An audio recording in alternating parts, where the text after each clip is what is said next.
In this video we go on a crazy roller coaster birding mission from the west coast of Scotland to Northumberland on the east coast, looking for a few birds including a mega rare wader and an American tern.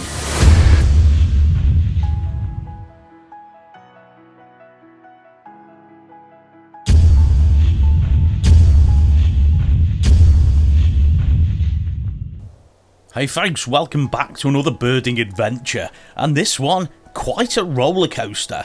It started with a 5-hour drive north, very north, across the border.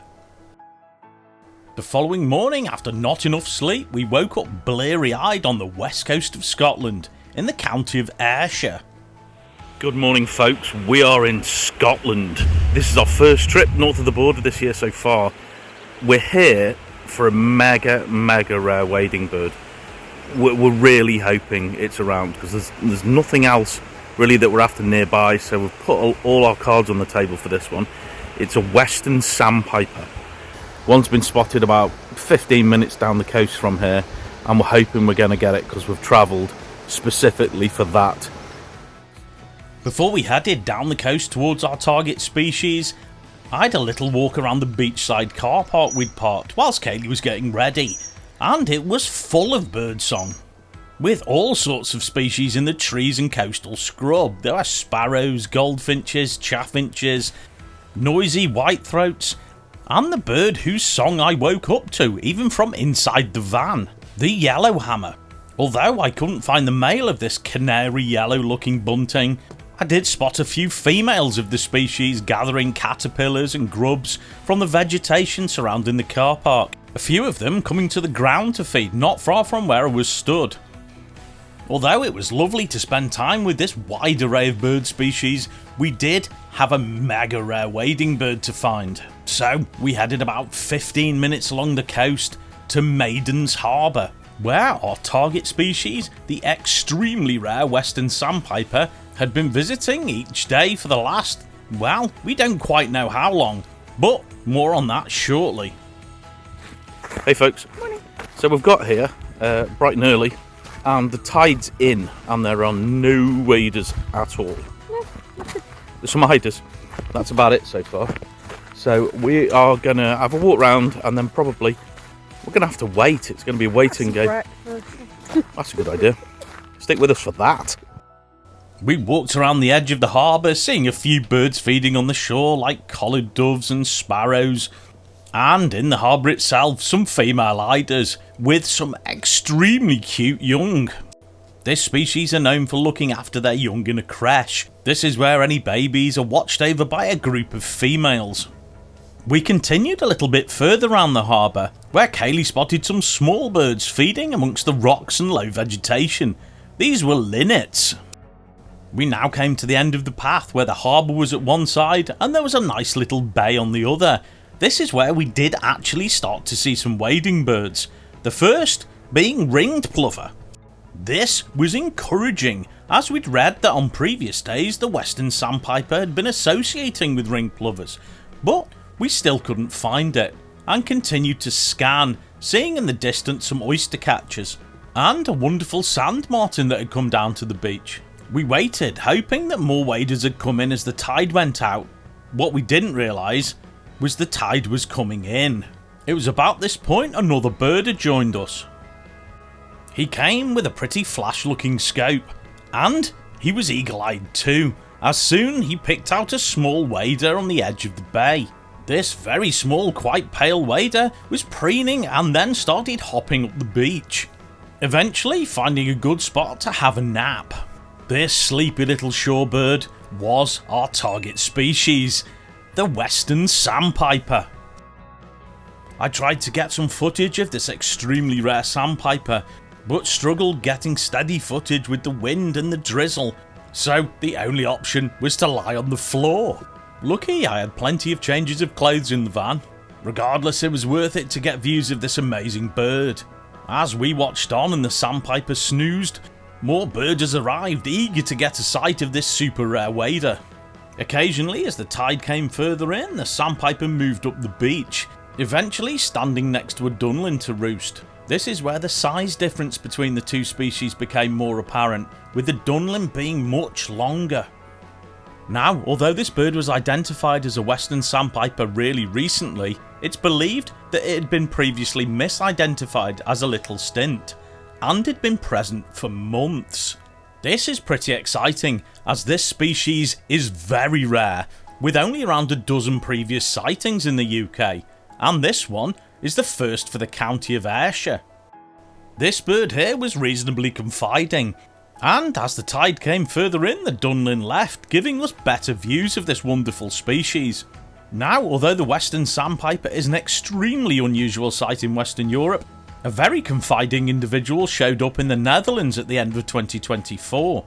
And one of our fellow bird YouTubers, the Dutch Birder, got some amazing footage of it, so check out his video. Regardless, we were over the moon to get the views we got. And as the tide came further in, the Sandpiper jumped up on a rock and flew to the other side of the harbour out of sight. We got it. We really did get it. We got here and we were the first people here, and We didn't spot it. we didn't spot it. And then another birder came and he spotted it on like a sandbanky bit, and it slept for an awful long time. And then it kind of came out into the open briefly and then flew to the other side of the harbour out of sight. But That's good. that was amazing, and that's a magger, and for both of us, a lifer. We're going to get some breakfast and decide what to do next. Seeing the Western Sandpiper was quite an experience, and it was nice to see some familiar faces there too. But now it was late morning and definitely time for breakfast, and time for us to figure out what we were going to do next, as we hadn't really planned it. Although, when we did make a plan, it was a bit of a crazy one. About 4 hours later, we arrived at our next destination, and the weather was atrocious. Hey folks, we are crazy. It is now afternoon, about 4 hours since we seen the Western Sandpiper. We are now the other side of the country in Northumberland at Long Nanny Tern Colony. Mental. Why we've done this I don't know. But we're going to go and have a look for a very special bird, and one that's been mentioned in a previous video that Kaylee did about terns. An American Black Tern. She's back. She's back, so we wanted to come and see her. So let's hope it's worth the ridiculous journey and the rain. Stick with us. As we were leaving the car park, we spoke to another birder who, despite the rain, had seen the black tern that morning. This was encouraging. We braved the weather and set out on the walk over the sand dunes to the tern colony. This is about a mile. En route, despite the weather, we did hear and see some birds. Some skylarks were singing above our heads, and we did get a few views of some very wet meadow pipits. And as we got closer to the hide, a lovely male stonechat. When we arrived, we spoke to one of the wardens and asked if the black tern was present. And were told, although she'd been flying around that morning, she hadn't been seen for an hour or so. Undeterred, we stuck around, confident that she'd show up again, that she was either sat on the beach out of sight, or she'd gone out to sea to do some fishing. Luckily, there was plenty of action in front of us to keep us entertained as we waited, with the Arctic tern colony being very lively. There were a number of birds sat on nests really close to the hide, giving us extremely close views of these amazing long-distance migrants. We watched as some terns came in with sand eels, and others flew in to take over nest-sitting duties, with some just coming in to take a break to preen. Looking further out on the beach, we saw plenty of other birds, including groups of herring gulls, and yet more Arctic terns sat on the beach preening. Amongst the Arctic terns was another species that breeds here in small numbers, the little tern. This is UK's smallest tern species, and one that's always lovely to see. By now though, we'd been here for nearly 2 hours, and were wet through to the core, and still no sight of our target species, the American Black Tern. By now we'd ruled out any chance of her being sat on the beach out of sight, as a couple of people have walked past and spooked all the birds that were there, giving us admittedly fantastic views of Arctic terns in flight, including one individual that was presumably a male that was flying around multiple times with a sand eel, failing to hand it over to any females. Although this was entertaining, we were getting uncomfortably damp and cold. Both frustrated and deeply disappointed, we waved the white flag. Hey folks, so she didn't show. Very disappointingly, after such a long journey, she didn't show. There was plenty of Arctic terns, it's still raining. We're very damp and cold, so we're going to go back to the van and try and warm up. Dry the coat out. And dry the coats out and reconvene either later on or in the morning. We're not giving up. No, we're not giving up yet, but we might even perhaps try both. But anyway, stick with us and see if we can find her. We set out on the walk over the sand dunes back to the van, both of us pretty disgruntled. We'd driven 4 hours from one side of the country to the other and not seen the bird we were looking for. There was only one way to make us feel better. Dinner. Kaylee's been cooking again. Makes a change from fish and chips. Yeah, it does make a change from fish and chips. She's made tacos again. Fantastic. They were really good last time. They were. Yeah. They're trying to make us feel better after dipping this black tern. After drying a bit and some wonderful tacos, I headed back out towards the tern colony. Hey folks, it's 7 o'clock. We've had some dinner and now it's round 2. By now the rain had died off significantly, and on the way to the tern colony I saw a birder we'd seen whilst we were there previously. I just bumped into another birder who was there when we left. Not long after we left, the tern showed. How frustrating is that? Let's hope it's still there. Hopeful, I power walked all the way to the hide, and when I arrived I was the only person there. I began to scan, and soon a dark shape flew into view. She's here. She's been doing some really amazing flybys. Like close ones too. I've lost her now. Presumably this wonderful bird had spent most of her day out to sea, and come back in not long after we'd gone back to the van to dry off. Regardless, it was really worth coming back, as she was putting on quite a show. I even texted Kaylee to catch me up as she was clearing up the dinner dishes. This transatlantic visitor is the American subspecies of the black tern and is a very rare visitor to the UK, with the first record being in 1999 and there only being about 7 since. All of these birds, barring this individual, have been juvenile, so this is the only occurrence of an American black tern inbreeding plumage in the UK. That in itself is exciting, but it gets even more fascinating with this individual being a returning bird, having spent every breeding season since 2020 at this reserve in Northumberland. And last year she paired up with a male Arctic tern, which is unprecedented. On that occasion she laid eggs and incubated them, but unfortunately as expected they didn't hatch. Regardless, she's back this year, and although she hasn't paired up with an Arctic tern yet, she has been seen mating with some, and whilst we were here we saw her trying to. Guess who's joined me now? You can't miss this. No.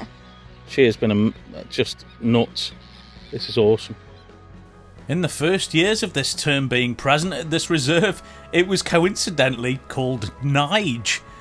Although now being identified as a female, one of the wardens told us she's been now called Nigella. Regardless, she made up for her previous absence by putting on a lovely show, flying round sometimes close and occasionally landing on the beach, interacting with some of the other terns. Whilst we were here, we did spot some species we hadn't seen here earlier, like a small group of sandwich terns that was standing on the water's edge, and a lovely surprise in the shape of 2 little gulls that were roosting on the beach. This species not particularly common at this time of year. Excellent. But the star of the show wasn't the gulls, it was this fantastic American black tern that we had come to see for 3 consecutive years, and let's hope she keeps returning. Hey folks, well that was worth going back to get the black tern. We had pretty good views of it. It did a lot of flying. Katie's looking at a guy that's dragging a double bass. No, this is real. There is. I must be sleep deprived or something. There is a man dragging a double bass to the beach. Yeah, it's got like a trolley, and it's got like a double bass on a trolley. I would take a video of him, but it's a bit freaky. But yeah, there's a man with a double bass. Yeah. Anyway, we saw the black tern, which was excellent. We're going to go somewhere now to rest because we're absolutely exhausted. It's been a long day, and we'll reconvene in the morning. See you then. We drove about half an hour to our overnight destination, and as it still wasn't pitch black, I decided to go for a walk, which was fruitful. So folks, you thought we'd gone to bed, but not quite yet. We've just parked up at our overnight destination, and I've gone for a bit of a walk and found another bird for our year list in the shape of a grasshopper warbler. That's mental. It is going dark, so I'm going to have to go to bed soon. Grasshopper warblers have a very distinctive reeling song, but can throw their voices, so sometimes don't appear where the sound comes from. Luckily, I spotted this individual skulking around in the low reeds. This species, although quite widespread, is declining dramatically in numbers and is now red listed. So a great one to tick off the year list. And I topped off my evening walk before it went dark with a lovely barn owl, this one being particularly pale. But now it was time to open a bottle of wine, have a rest and then go to sleep. Morning folks, we parked near East Chevington Nature Reserve in Northumberland, where last night we got an extra bird to our year list, a grasshopper warbler, and had views of a barn owl, which were nice. We're going to have a bit of a wander around this morning to see what else we can find, so stay with us for that. I headed out first and was immediately struck by the amount of bird song. The place was teeming with birds, and also birders too. There was people everywhere. Whilst waiting for Kaylee to get sorted out, I wandered down to a screen which overlooked a large piece of water. En route, seeing some of the culprits for the song, including many sedge warblers, chiffchaffs and willow warblers too. Looking out from the screen, there wasn't really a large amount of water birds. I saw a few cormorants, a distant great-crested grebe, and wandering around in the shallows and on the mud, a few lapwings. As I was about to leave, I noticed a bird that was flying against the trees on the opposite side of the pool. This was a male marsh harrier. Another birder who was also at the screen told me that there was a pair that were breeding here, and there used to be more, but numbers here have declined. He said he recalled a time that there were 4 pairs in the area. Regardless, this male bird showed well for a while, flying around until it landed in a tree. I now headed back down the path in the direction of the van and Kaylee. En route though, hearing quite a few reed buntings singing. After searching for a short while, I found one sat on the edge of a tree singing. I now met up with Kaylee and we decided to walk to the other 2 hides on the reserve. Both hides look over the same pool I was looking at from the screen, but at different ends. The path to the first hide took us up a hill with a marsh on one side and some fields on the other. As we walked, a young stone chap followed us along the fence line. And from one of the viewpoints over the marsh on the other side, Kaylee noticed a couple of shapes in the reed bed. These turned out to be very young grey herons. We watched them for a while and then headed to the first hide. This one was situated right on the end of the pool and looked right down the middle of it, with reed beds on each side. And although, as before, not majorly busy with birds, we did spot a lovely family of mute swans. And we also tracked down that male marsh harrier that I'd seen from the other screen. This time though, it was sat on the floor. We left this one and walked to the other hide. En route, seeing some sheep that looked straight from a heavy metal album cover. Again, our route was littered with singing warblers. But the excitement came when Kaylee noticed a shape on a fence post in the distance. It was a barn owl.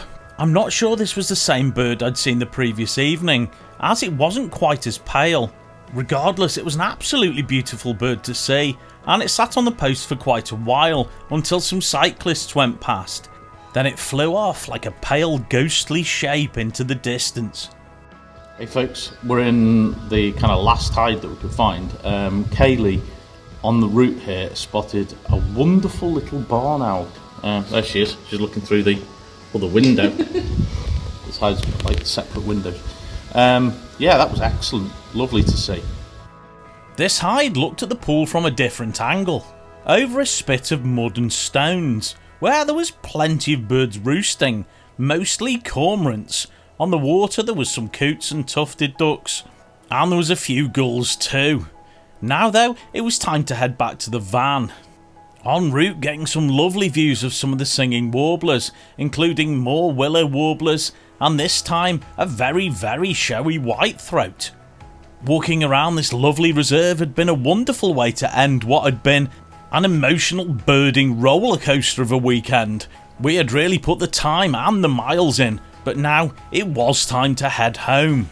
Hey folks, well, that was quite a weekend. We got the mega Western Sandpiper, and finally, after some disappointment, managed to find the American Black Tern, and then finished off with a lovely trip this morning, and got to see, well, last night, a lovely grasshopper warbler, Which is excellent. which is cool, and got views of barn owls, which was nice as well, which was lovely. Excellent. Well, thank you so much for watching. Please like, Please subscribe. and please press that notification bell. We'll see you next time. Bye. Bye bye.